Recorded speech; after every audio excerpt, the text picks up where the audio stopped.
11, 11, 11. 11 pour ceux qui détestent les anglicismes. Qu'est-ce que vous me voulez? Tu pensais pouvoir t'échapper en Islande? Ça suffit! J'en ai fini avec vous! Ça fait plus de 10 ans qu'on filme Netflix! Tu n'en auras jamais fini avec les spin-offs! We need to stop those things before they hurt other people.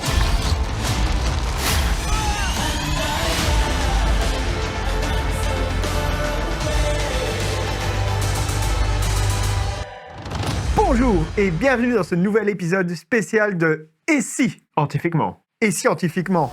Bienvenue dans ce nouveau concept dans lequel nous soumettrons à l'épreuve de la science les univers d'œuvres de science-fiction. Et aujourd'hui, on commence par l'Upside Down. La dernière saison est sortie il y a quelques mois. On est potentiellement en retard. Mais un nouveau spin-off est en train de sortir en ce moment sur Netflix, alors on s'est dit que c'était l'occasion d'étudier comment l'Upside Down, Vecna et les Démogorgons pouvaient bien s'inscrire dans la réalité scientifique de notre monde. Et si vous ne vous rappelez plus comment fonctionne exactement l'Upside Down, petit récap. Dans la dernière saison de Stranger Things, on découvre que l'Upside Down n'est pas un monde parallèle indépendant, mais un pont dimensionnel instable. Un trou de verre créé accidentellement par Eleven en 1983 en parallèle avec le contact qu'elle établit avec un Démogorgon. Ce portail, amplifié par un bassin de privation sensorielle et les expériences du Dr Branner, relie notre réalité à l'abysse, aussi appelée dimension X, une dimension originelle chaotique aux cieux jaunes orageux, aux canyons abrupts de roches déchiquetées, d'où proviennent les monstres comme le Mind Flayer. Une sphère de matière exotique, produite scientifiquement par Brenner, stabilise ce pont en formant une barrière de chair autour d'une version figée de Hawkins au 6 novembre 1983, la date de l'ouverture initiale du premier portail. Les créatures, comme les Démogorgons, les Démobats, les Démodogs et Vecna, l'utilisent comme passage pour envahir notre monde, tandis que le temps y est gelé, créant un miroir contaminé par des spores et des vignes. À la base, l'Upside Down, ça nous avait été présenté comme une dimension parallèle. Les dimensions parallèles, c'est théoriquement plausible, mais c'est hautement spéculatif et ça n'a jamais été prouvé expérimentalement. Les arguments pour, c'est que ça expliquerait des problèmes fondamentaux qu'on a comme la réconciliation quantique-gravité. Parce que dans la mécanique quantique, les objets de taille quantique peuvent avoir plusieurs états en même temps tant qu'on n'interagit pas avec.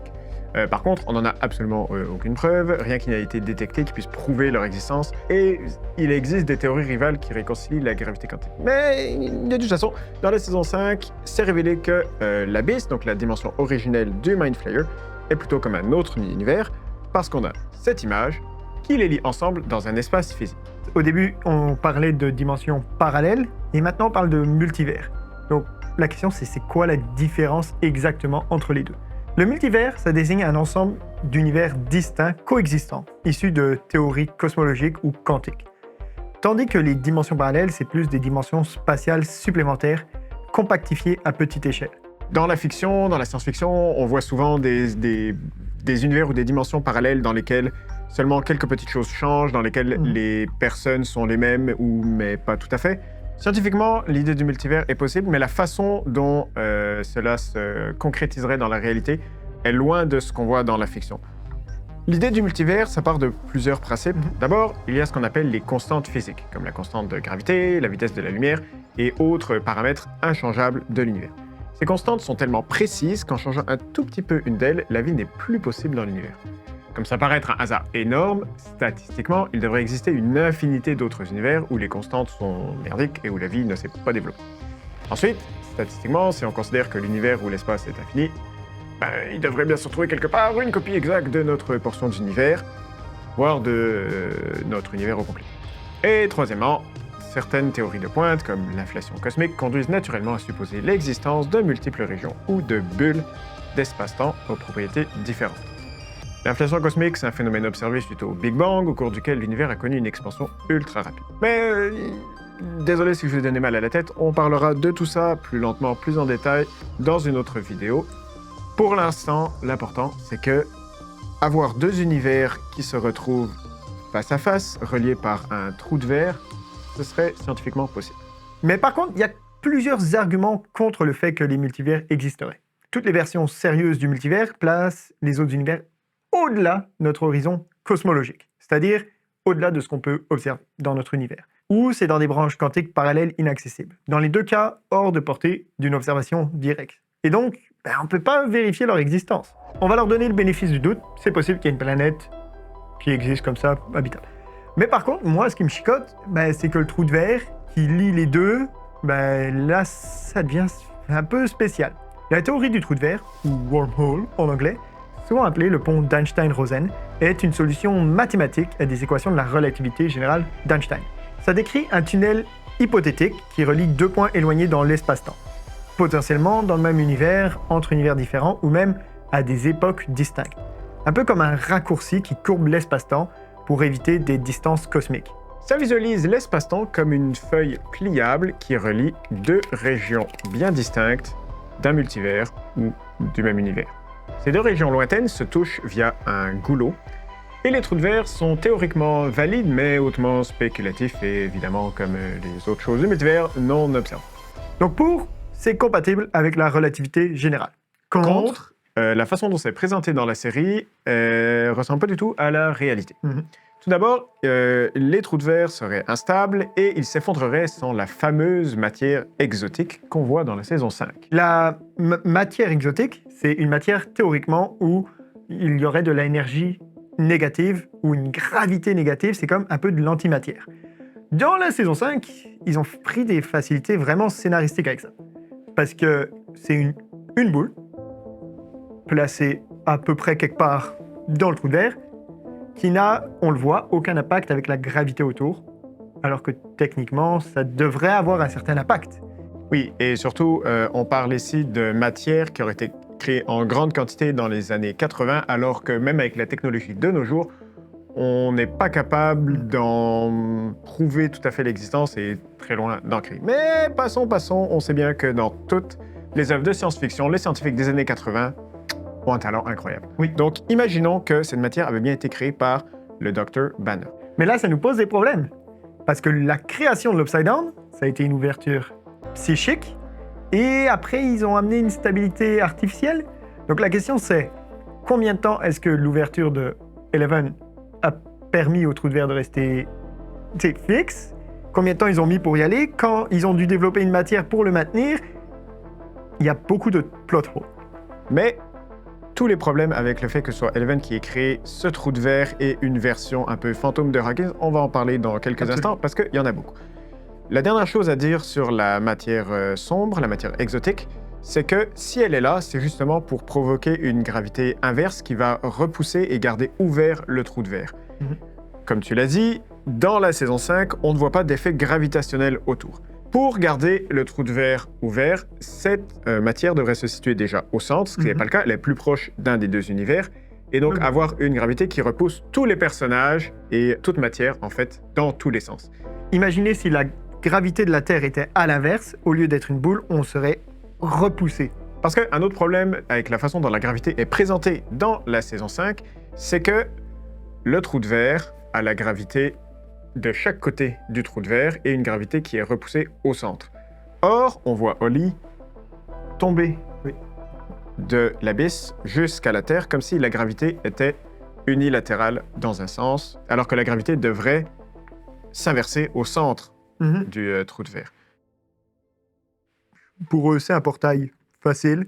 Il n'y a pas de problème de gravité, il n'y a pas de problème d'oxygène, il n'y a pas de problème... Ah oui, mais ça, c'est un autre truc. Tu peux respirer dans le trou de verre? Ah oui, c'est vrai, t'as raison. Le trou de verre est même un endroit physique qui mène dans l'espace, puisqu'à un moment donné, ils sont capables de faire un trou dedans dans lequel s'enfuit une voiture. Avec du gaz et tout, puis soudainement, pouf, ça arrête, ça se referme et tout. Mais genre, De base, un trou de verre... il n'est pas physique dans l'espace. Exactement, c'est ça que j'allais dire, c'est que c'est pas quelque chose de physique dans l'espace, c'est vraiment un trou à une travers pliure. l'espace. On plie l'espace. Les humains, on le représente comme un trou de verre, on le représente comme quelque chose de physique pour pouvoir observer, pour pouvoir l'imager, pour qu'on comprenne le concept. Mais en réalité, selon les théories, c'est juste une pliure dans l'espace. Donc, tu prends deux choses et tu les colles. Et en plus, le trou de verre est construit des fameuses vines qui viennent de l'abysse, donc encore une fois, quelque chose de physique qui n'a pas du tout de lien avec la réalité d'un trou de verre. Non. Au final, le Upside Down, c'est une copie conforme de Hawkins au moment où le trou de verre a été ouvert. Exact. Donc, rien ne change plus à l'intérieur depuis, le temps n'avance plus.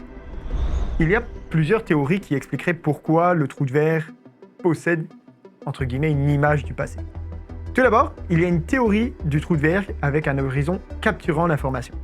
Dans les trous noirs, que ce soit en photo ou quand on les représente, c'est un espace rond noir avec un cercle de lumière autour et un espace d'anneau lumineux devant. Mais ça, c'est une représentation 2D d'un phénomène 3D, où le trou noir déforme la gravité, le temps et la lumière. Donc, pour les trous de verre, il y a une théorie qui dit que près de son bord, donc près de l'horizon, la lumière et la matière qui s'approchent suivent des chemins courbés si fort par la gravité, comme pour un trou noir, qu'il laisserait une empreinte, comme une photo instantanée, de tout ce qui se passe. Sauf que l'Upside Down est physique, et la preuve, ils sont capables de rentrer, de marcher dedans. Donc, c'est pas juste une image en 2D imprimée. Une autre option, c'est ce qu'on appelle la symétrie CPT, charge, particule, temps. Non, charge, parité, temps. Charge, parité, temps. Et ça, c'est une règle d'or de la physique. L'univers respecte une symétrie quand on inverse les charges électriques, comme positif en négatif. En gros, on a déjà observé au niveau quantique que certaines particules étaient liées et réagissaient en miroir l'une à l'autre, et ce même à des distances extrêmes. Donc, en se basant sur ce principe, on pourrait penser que le Upside Down est un miroir de notre réalité en suivant ces règles quantiques. Sauf que, il y a deux problèmes. De 1, le Upside Down est figé dans le temps, donc ces particules ne sont plus en symétrie avec celles de notre réalité. Si c'était le cas, si je prends ma voiture dans Hawkins, la voiture devrait bouger aussi dans le Upside Down. Ainsi que la version de toi du Upside Down. Oui, c'est ça, il n'y a pas eu d'humain. Et de 2, il y a une connexion magique qui se fait entre les deux mondes à travers l'électricité. L'électricité qui est présente dans le vrai monde, mais pas dans le Upside Down. Mais c'est quand même détectable et les êtres vivants dans le Upside Down font réagir l'électricité dans le vrai monde. Et donc déjà ça ne marche pas avec cette théorie. Et en plus, ce figement temporel, ça rappelle la dilatation du temps près d'un trou noir ou d'un trou de verre. Mais si le temps se dilatait dans l'Upside Down, les personnages qui s'y déplacent évolueraient dans la même temporalité que le décor. Donc, en gros, la façon dont l'Upside Down nous a été présenté, c'est que c'était une impression figée dans le temps de Hawkins dans laquelle les personnages peuvent se déplacer. Sauf qu'on ne peut pas avoir le beurre et l'argent du beurre. Soit la dilatation du temps fait en sorte que tout Hawkins est figé, et dans ce cas-là, quand les personnages rentrent, ils devraient aussi être ralentis dans le temps, comme le décor. Ou sinon, si on a un doublon de Hawkins qui est créé, il ne devrait juste pas être figé dans le temps, il devrait être connecté à travers ces particules avec la réalité de la Terre. Bref, les auteurs ont pigé par-ci par-là ce qui les avantageait, en sacrifiant au passage la cohérence scientifique globale. J'aurais trouvé ça incroyable, par contre, que dans la série, justement, les voitures ou les trucs comme ça continuent de bouger. Ça aurait pu faire des scènes de fou dans le Upside Down, où t'as des objets qui bougent, des trucs qui se déplacent et tout, et que y a personne aux commandes ou quoi, ça aurait été incroyable, cinématographiquement parlant. Pour finir, ce fameux Upside Down, ce fameux trou de verre, comment a-t-il été ouvert? Eh bien, il est ouvert par un premier portail, puis par des portails subséquents. Ce premier portail a été créé par Eleven, qui a ouvert donc ce wormhole via télékinésie, ce qui viole la conservation d'énergie, parce que ça prendrait infiniment plus d'énergie qu'un cerveau humain ne peut en générer. Et en plus, l'utilisation des passages de portail de façon instantanée, sans dilatation du temps, ça contrevient aussi aux théories sur les trous de verre. Et puis, les démons Gorgo aussi sont capables d'ouvrir des portails comme si de rien n'était. Bref, la création de l'Upside Down ou de portail n'est pas du tout scientifiquement faisable. Ça ne correspond à aucun modèle théorisé par les scientifiques. Mais parlons de la mascotte de la série, les démons Gorgons. Dans la série, les démons Gorgons, la faune, la flore, sont tous connectés comme un hive mind. Malheureusement, c'est pas réaliste, c'est pas quelque chose faisable par la nature. Je m'explique. Les fourmis, les abeilles, oui, c'est un sens de colonie, mais il y a une communication. C'est pas la reine qui réfléchit et que ça le donne à tous les autres. Elles vont se parler par des mouvements, des phéromones, des odeurs, des chaleurs, etc. Dans la série, oui, il y en a certains qui se communiquent par... qui envoient des spores pour contaminer whatever, mais une fois qu'ils sont déconnectés, s'il n'y a plus de connexion physique, ils ne devraient plus avoir le même cerveau. En gros, un des exemples communs, les plantes là-bas, elles bougent. Le scientifique, ils prennent un des tentacules, ils le mettent dans la vitre, et il est encore connecté avec le reste du Upside Down et de la végétation. Et pareil, les démons gorgons, ils changent de 3 dimensions et ils sont encore connectés au Mind Flayer qui leur dit quoi faire. Donc, comme beaucoup de séries de science-fiction ou de fantasy, on est tombé dans la facilité scénaristique de la possession et d'une reine-mère à abattre qui ensuite fait s'écrouler tout l'édifice, alors que dans la nature, c'est pas exactement comme ça que ça fonctionne. Oui, surtout que, par exemple, tu tues le Mind Flayer, pourquoi les démons gorgons, soudainement, ils feraient genre... Comme dans beaucoup d'autres C'est séries. trop facile. Et donc, tout ça pour dire, la télépathie, la possession à distance, ça n'existe pas dans la nature. Biologiquement, ce n'est pas possible. Donc, scientifiquement, c'est pas approuvé. Sans oublier que le Mind Flayer est à l'origine un nuage de particules qui flotte où bon lui semble avant de se créer un corps de chair. Et ça, malheureusement, c'est de la science-fiction. Donc, côté science, Stranger Things, il n'y a rien qui va. Donc, côté science, ils ont pigé un peu ce qu'ils voulaient, mais... Oui, mais ils ont fait toutes les facilités scénaristiques du livre possible. Jesus Christ. Wow. Hey hey! Avant que Eleven et moi, on vous propose nos solutions pour rectifier l'Upside Down et rendre l'univers de Stranger Things plus scientifiquement plausible, pourquoi ne pas vous abonner? Notre chaîne est dédiée aux univers alternatifs et on a plein de nouvelles vidéos qui arrivent bientôt par portail interdimensionnel. Alors, pour conclure, si on voulait améliorer Stranger Things scientifiquement, qu'est-ce que tu aurais fait? Alors, c'est une très bonne question. Admettons qu'on veut garder l'idée qu'il y a 2 planètes, Deux univers? 2 univers, 2 planètes, peu importe, séparés, et on veut pouvoir communiquer. Donc, on pourrait décider, par exemple, de y aller quand même avec la théorie du trou de verre et de plier l'espace. Problème, ça serait vraiment une téléportation de la Terre jusqu'à l'abysse. Et les 2 planètes seraient effectivement, techniquement, juste collées l'une à l'autre. Et donc, elles finiraient par se collisionner, se détruire l'une à l'autre. La gravité serait complètement fucked up. Ouais. Et ça serait pas aussi simple. En fait, je pense que si on décide de garder l'essence de Stranger Things, qui était le Upside Down, Ouais. on aurait pu garder le trou de verre, mais c'est qu'il aurait fallu oublier l'abysse. Il aurait fallu que cet Ou alors, univers parallèle soit le Upside Down, que le trou de verre permette de s'y rendre, mais sans s'étendre sur des explications sur le trou de verre, juste laisser sous-entendre que c'était un passage qui permettait d'y aller. Et le Upside Down qui aurait été créé aurait pu être effectivement un univers parallèle, une dimension parallèle, explicable par les liens entre les particules, mais il n'aurait pas fallu qu'il soit figé dans le temps. ouais. Ou alors, une Terre, un trou de verre, l'Upside Down, un trou de verre, l'abysse. Là déjà, ça nous règle un gros problème. Ensuite, il faudrait que de la Terre pour aller à l'Upside Down, tu traverses dans un portail, tu rentres dans le trou de verre et tu apparais instantanément de l'autre côté. Un peu comme ils font quand ils traversent. Il n'y aurait pas de plafond, il n'y aurait pas de je tombe de un à l'autre. Cela dit, tu dis, il voyagerait de façon instantanée, mais en vrai, il y aurait une dilatation du temps. Ah donc, oui, absolument. en vrai, le temps pourrait Ça- ralentir ou accélérer. et accélérer de façon... Il pourrait passer 10 minutes dans l'Upside Down et ça pourrait être 6 heures dans la réalité, comme ça pourrait être 1 seconde. On le sait pas. Et pareil avec l'abysse. Donc là, ça rajoute déjà des couches de complexité. Pour que l'Upside Down soit identique à Hawkins, là c'est juste chiant. Une possibilité, effectivement, c'est de l'image quantique et de trouver un moyen de couper ce lien. Je sais pas si c'est possible, mais bon. En gros, ça rajoute beaucoup de choses compliquées.